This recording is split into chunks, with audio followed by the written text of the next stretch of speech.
Good evening and welcome to Williamwood High Schools annual question time.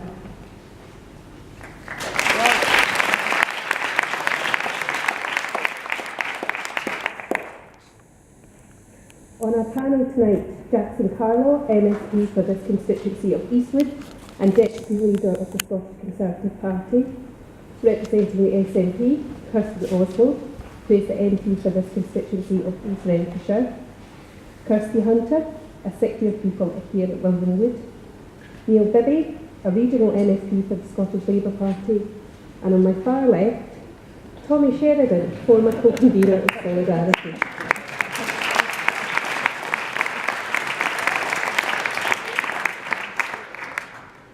As usual, we have a number of interesting questions from our audience that I am keen to get through. Therefore, I would ask our panel to keep their answers succinct. I would also encourage contributions from our audience. Just raise your hand and Lucy will get a microphone to you. Question 1 comes from Kate Boland, an advanced higher modern studies pupil. What do you think the recent election of Donald Trump says about dissatisfaction with politics in America? Well, unsurprisingly, question 1 is on the topic of Donald Trump. What do you think the election of Donald Trump says about dissatisfaction with politics in America? Jackson Carlo, please. I think it says just about everything about dissatisfaction with politics in America. And I think he has benefited, as would any other candidate who had come from outside of the perceived elite of politicians in the United States. I was dismayed, like most people were, the idea that this man has been elected President of the United States. I think it's quite extraordinary. And what does it say? His homophobic, anti-Muslim, anti-women rhetoric, said by any mainstream politician there or here, would have led to them being bounced out of the whole political debate. But perversely in the United States, it was almost as if to the electorate, somebody speaking like that demonstrated that they weren't a politician and they were voting for somebody who wasn't a politician.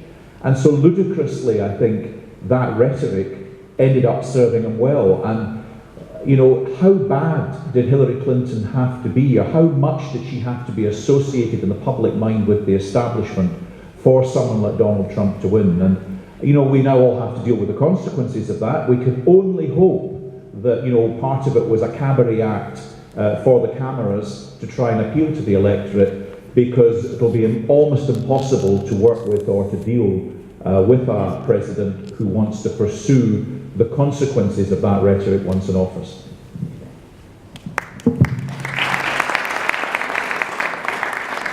Thank you. Kirsten Oswald.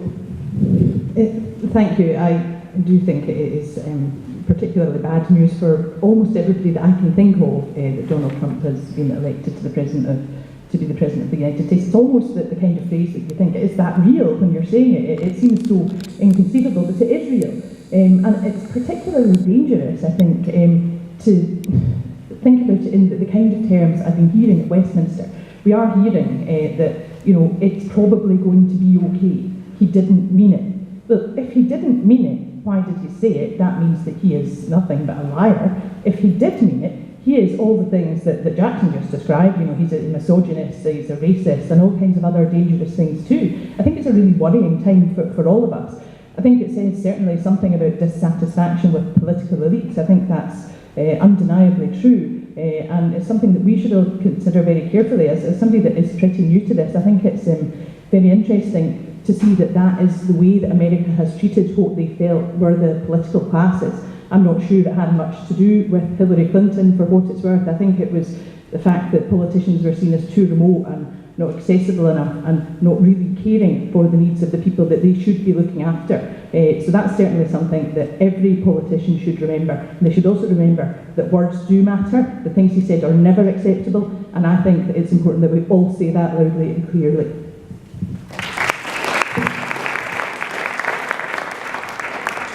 Neil Bibby.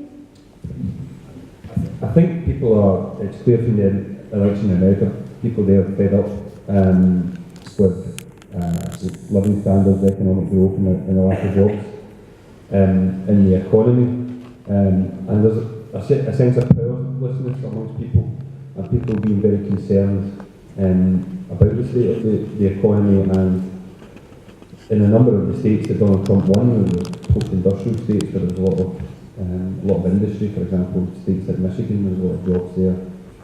The Rust Belt states, as they've been called, he was very successful in those states. So I think there was a lot of anger about whilst immigration was a massive issue in the American election, the economy and jobs was as well. And Donald Trump tried to sell himself as a businessman who could turn the economy around.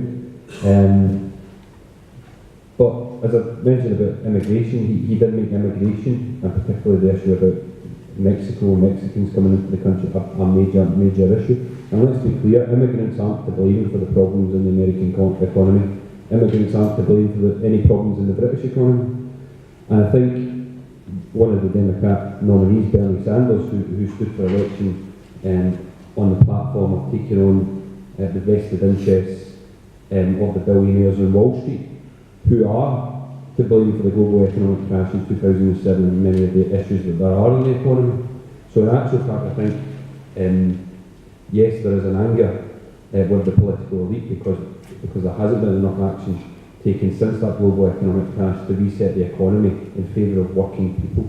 And that's what I would say about that. And in addition, I do agree with the point, and I hope that Donald Trump, some of the things he was saying was an act to get votes. After all, he was a salesman, and some of the comments he's made about working for all Americans I think are helpful, but it remains to be seen. But to be absolutely clear, immigrants aren't the cause of problems in America, and they're the cause of problems here.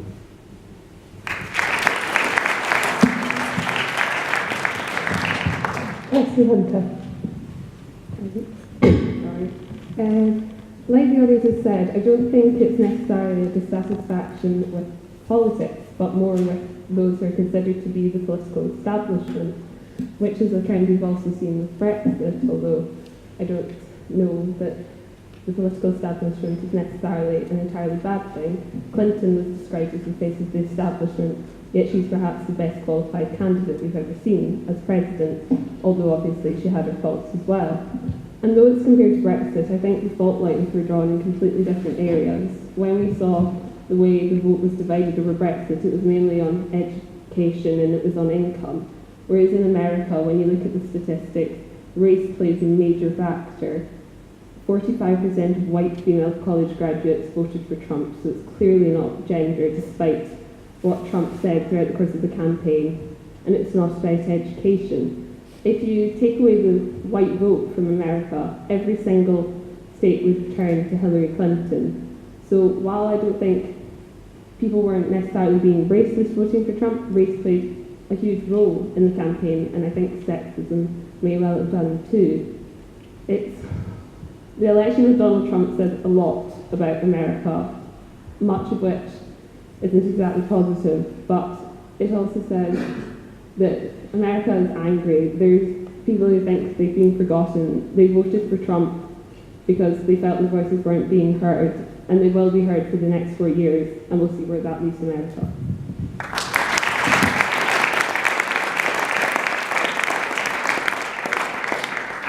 And Tomy Sheridan. I think Kirsty's made a whole number of very important points there. I do think the election of Trump is a reflection of a crisis in confidence, respect for establishment politicians, for people who have been in their jobs for many years and are perceived and in reality have lined their own pockets and done very little else for anyone else, other than become even more comfortable than they were before they were elected. And the truth of the matter is that we can all agree here on how absolutely repugnant we think Donald Trump is and how much of a repellent he is. But the fact remains that Hillary Clinton was a terrible candidate. Hillary Clinton, if you delve into some of the emails that were released by WikiLeaks, Hillary Clinton was very much open for business, i.e. her own business, selling time to Qatar, to Saudi Arabia, $1 million was paid for a meeting with her husband Bill Clinton. $12 million was paid for Hillary Clinton to attend a dinner in Morocco. The same countries that were paying Hillary Clinton for time were funding ISIS and ISIL. The same organisations who have benefited from the downfall of Colonel Gaddafi, you ought to look at those emails and trace Hillary Clinton's role in the overthrow of Colonel Gaddafi. Now, let's be clear about this. There was no mandate, international or otherwise, to invade Libya and overthrow Colonel Gaddafi. But he was interested in introducing a new currency, a new petrol currency that would challenge the dollar. He had to go because he wasn't singing the tune that the US wanted him to sing. Hillary Clinton's response to the murder of Colonel Gaddafi was, we came, we saw, we killed. And he had a sword inserted in his anal passage. That's how he died. And somehow or other, that was supposed to be something to celebrate. Look at the mess we are in now. Libya, Syria, millions of immigrants who have been displaced from Libya, from Africa, from Syria. We have to learn, folks, that interfering in other people's countries has consequences. And those consequences can be very, very serious. And my final point is this: if you really want, for those that want to blame immigrants for problems in society, if you want to blame immigrants for problems in society, why don't you turn your anger on those who make those people immigrants, those who support the bombing of our countries?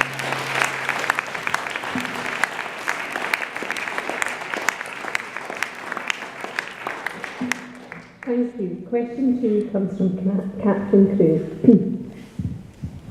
Given the recent court ruling and opposition in the Scottish Parliament, do you think that Brexit will actually happen? That was, given the recent court ruling and opposition in the Scottish Parliament, do you think Brexit will actually happen? Kirsten Oswald. I was asking about Brexit at Westminster again this week. All that I know is that Brexit still means Brexit. It is the most astonishingly opaque situation that we can begin to imagine. I have no idea how we have come to be in this position. That we have the government at Westminster, who evidently do not have a plan. They didn't have a plan to begin with. They went into this imagining, I think we can all be very confident, that we wouldn't be looking at Brexit because they thought that this wasn't a situation which would ever happen. They found that, unfortunately, it has happened that people in the United Kingdom as a whole have voted to leave the EU. People in Scotland didn't. People in this constituency voted overwhelmingly to remain in the EU for very good reasons. So I have to say that I think that the overall situation in the UK is as clear as mud. I would like to give you a more definite answer, but I'm not able to do that, not from want of asking questions. It is a particularly difficult time. It's quite concerning, I think, when you see some of the pre-negotiation behaviour of people like Boris Johnson. I think that is most unhelpful and quite unedifying. I do think that Nicola Sturgeon has absolutely stood up and shown herself to be the one person who did anticipate that things can go in different ways. She did have a plan. She clearly does have every iron she possibly can in the fire to try and secure what Scotland voted for, which is our position in the EU.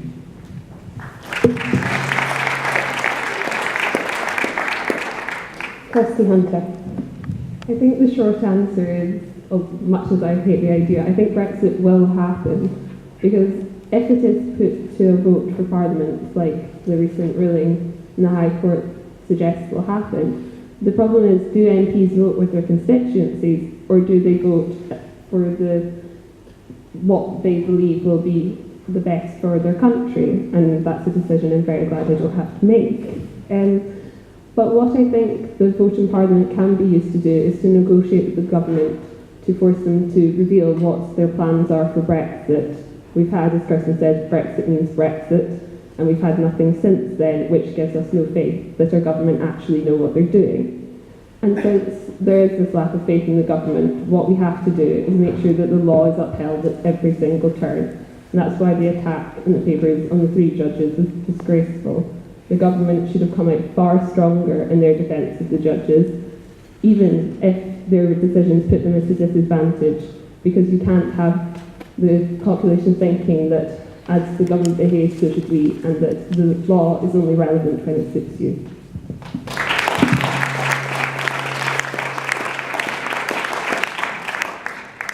Tomy Sheridan. It's a question that's got so many other questions lead from it. Kirsty's comment there is very interesting, because obviously what the judges have done is they have determined that in order for Brexit to actually happen, it must go back to Parliament, because Parliament in the unwritten constitution that exists within the UK is supreme. And here's where you have a philosophical debate and discussion.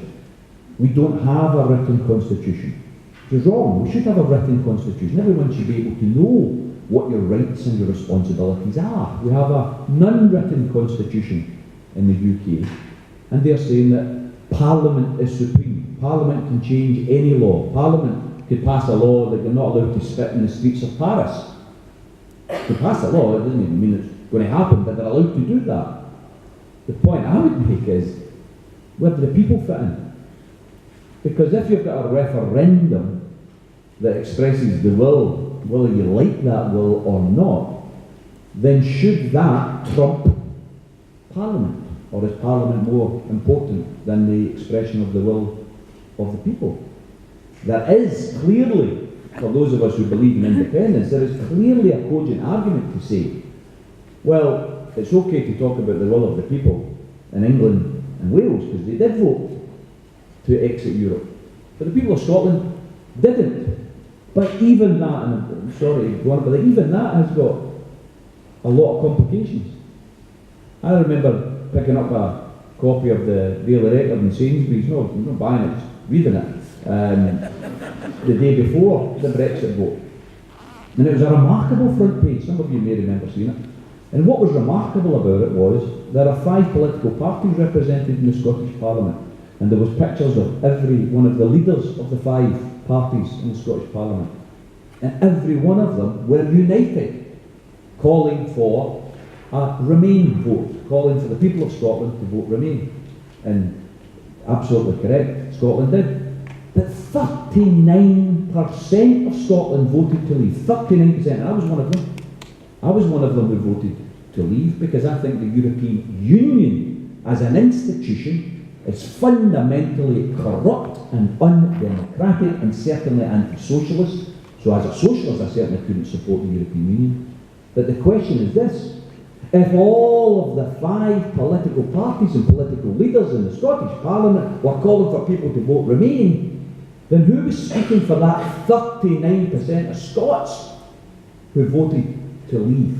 So there is a disengagement here in this question. Let's not assume that everybody who supports independence also supports remaining in the European Union. I support independence, but I like to think I support genuine independence, and that is that when we have an independent Scotland, we won't be told by Brussels what we can and can't do with our economy when, for instance, we want to take our shipyards back, or we want to take steel into public ownership. We won't have Brussels bureaucrats telling us, no, you can't do that because of the competition laws. So, it's a complicated question, but yes, I think Brexit's going to happen, because I think it's the will of the people.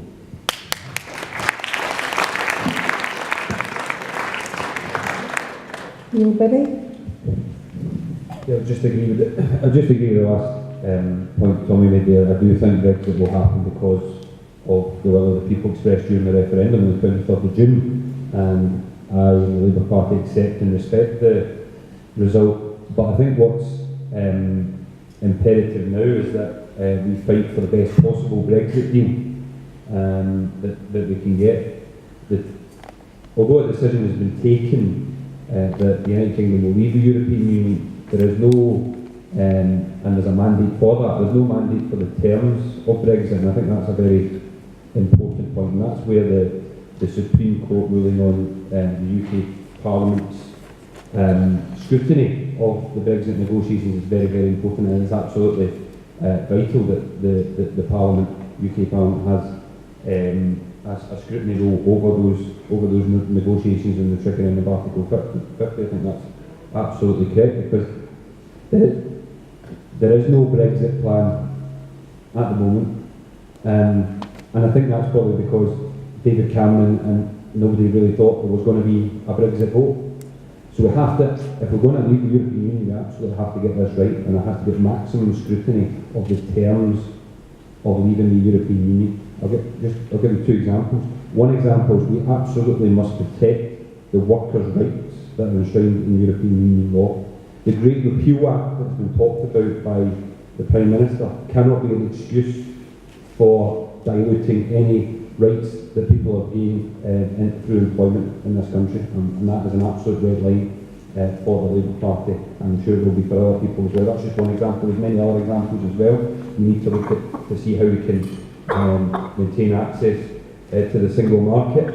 I voted Remain in the election, and there was a majority voted Leave, but there was a sizable number of people that voted Remain who were reluctant Remainers, who voted on grounds of perhaps economic reasons, and maintaining those economic benefits of our relationship with the European Union is absolutely vital as well. So all these things need to be scrutinised to get the best possible deal for the United Kingdom, for Scotland, but importantly for people, and ensuring their rights that have been gained by EU membership are protected.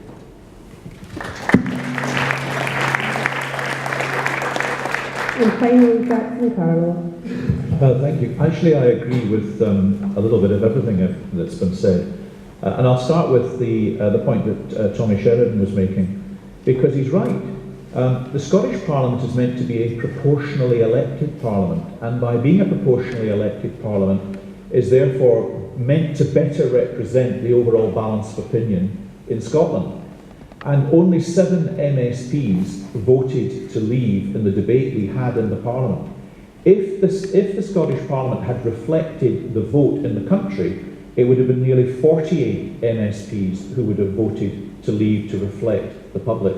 So I think that there is a genuine disconnect there, and I've raised this in Parliament in passing because I think it's something we can't be complacent about. We were taking one line and there was a very clear strand across Scotland taking another. In fact, more people voted to leave the European Union in June than voted for Nicola Sturgeon to be the First Minister of Scotland just a few weeks before in May. And that is a very striking fact. Over 1 million Scots said they wanted to leave. Now, I'm one of those who voted to remain. I fought, like others, quite hard to remain.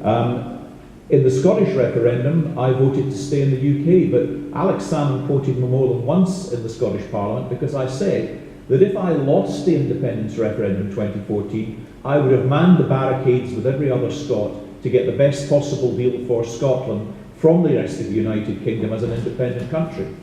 I would have respected the result, and that's where I stand today. I voted for Scotland as part of the United Kingdom to remain. I lost, and my objective now is to get the best possible deal for Scotland and the United Kingdom out of the European Union. And in any negotiation, if you tip the other side to what you want from it before you walk in the door, you're already flagging up what your red lines and other objectives are. So I understand, yes, we need to have, by the time we trigger Article 50, some clarity as to what the overall objectives of the UK position in Europe will be, and that has to be supported by all of the other devolved administrations as part of a united negotiating position. But I don't want to be looking at the small fine print, because I think that would only seek to undermine the deal we might get. Now, I sit on the European Committee in Parliament. We've been across to Brussels. I've met with many of the European ambassadors to the European Union there. They think we're going to leave. So the answer to the question, are we going to leave? The Europeans think we're going to leave. I think it's pretty certain we are going to leave. But what they have said is there is a differential deal for Scotland potentially within that exit strategy. And they said to me, and to the rest of the MSPs from all parties who were there, to get that, the Scottish Government has to work cooperatively with the Westminster Government, because the rest of Europe sees the Westminster Government as the negotiating member state, and the state with the vote. So if the Westminster government and the Scottish government simply stand on the sidelines and shout at each other, the words of the ambassadors, and I quote what they said because I thought it was very significant, the shutters will come down and we will not negotiate any variable deal for Scotland.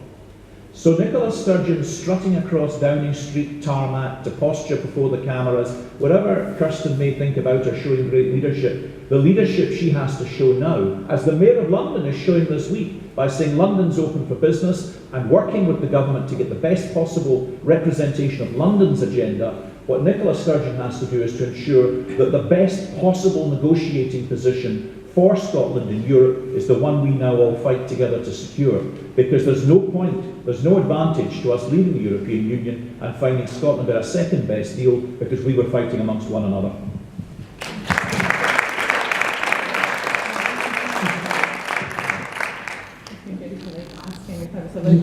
Respond to that. I didn't know quite what the rules were because I understand that it's been requested of us that we behave in that nice collegiate manner. Listen, it's a scoosh compared to last year with David Coburn. This is going to go Particularly somebody that I've never been compared to. I think it's really interesting what Jackson says, and I think that we do need to stop and take a little step back. We voted to remain within the EU. Scotland voted very significantly to remain within the EU.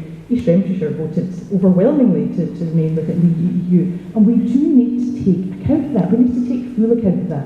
I don't think it is accurate to characterise people as strutting or posturing or whatever it was that Jackson said. I think that unfortunately sometimes that's how these things are put across. But I think that it is the First Minister of Scotland's job to secure the best possible outcome for Scotland out of this process, which we should never have been in the first place. It is basically the result of a Tory infight which has gone wrong. Let's make the very best of it, and that does mean that as a Scottish government, Nicola Sturgeon, as leader of that government, must do everything she can to secure our place in Europe, to secure the economic and social benefits that come from that. That's her job. She's doing her job, and I'm very glad she is.